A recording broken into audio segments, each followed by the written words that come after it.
Chapter 4 Tourists. Twice a month, on Saturday and Sunday, the tourists would stop at the store and inquire about buying postcards. In those days, we did not have them. They asked me all kinds of questions. I was shy at first, but after a while I became a kind of salesman and guide. I told them about different legends, one about Kalapana being turned to stone by the goddess Pele. On a clear day, you could find the stone Kalapana near the entrance of the little cove where the breakers begin. I showed them the canoe landing and the several canoes in which the fishermen went out to find mackerel, or opelu. The next stop was at Kaniu Moi, the sleeping coconut tree where you could pick off the coconuts as the tree grew with the top bending down near the ground. From there we climbed on the side of the cliff, which was like a stepladder to the top. It was about 100 feet high and 200 feet wide and about 5 miles long, along the coastline. I then took them to see the Hakuma Cave.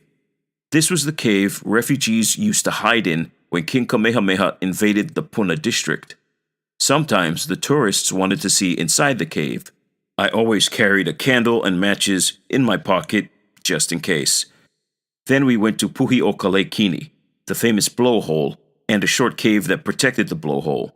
The last place was Hala Ani Ani, or the Grove of the Mirror. On a clear day, you could look from Hala Ani Ani into the ocean, and it was like a big mirror where you could see what happened when a husband and wife defied Pele. She changed them into stone. Their figures lay on the ocean floor.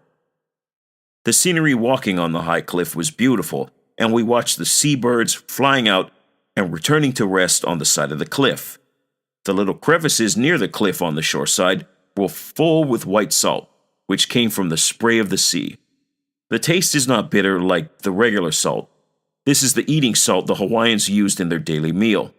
There were also white berries called ohelo papa, which tasted sweet. The goats always ate them when they were ripe.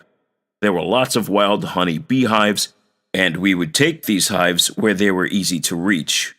We returned to the store, and the tourists took me in their car to Waiakolea.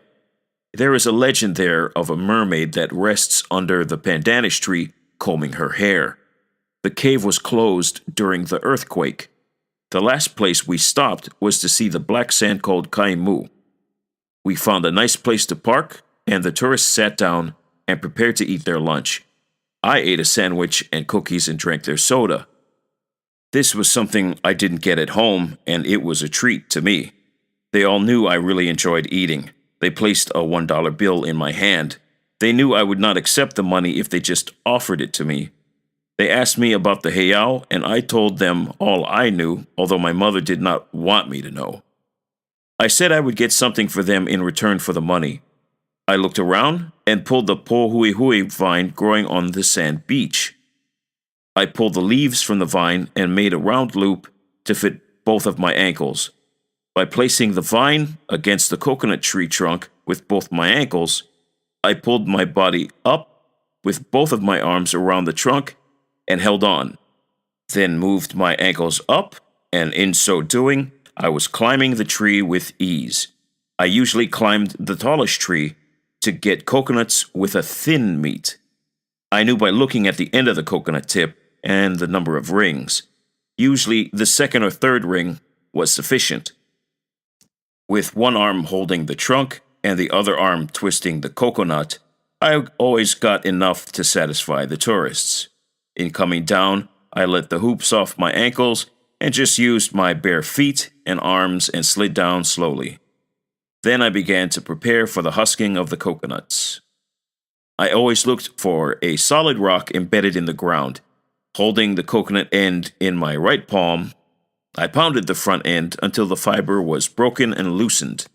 Then, I turned the coconut around and held the front end and pounded the other end until the fiber was soft and loose.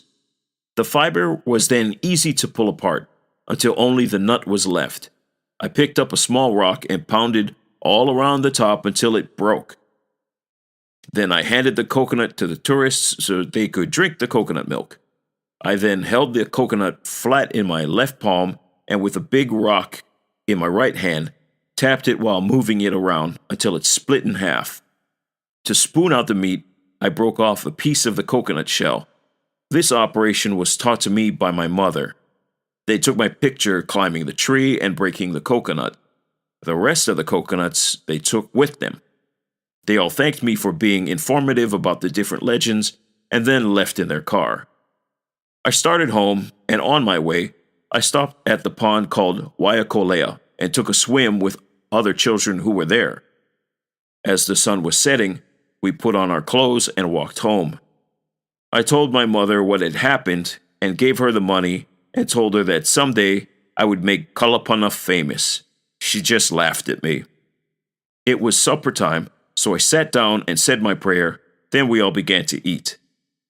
My mother did not want me to know about the heiau because we were Catholic, and the rituals taught at the heiau were not the same, and dangerous if not understood. When she was a little girl, she partook in the different rituals around the heiau.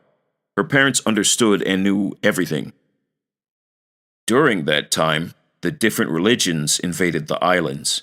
The Mormons convinced her parents to become Mormon, so my grandparents were strong Mormons.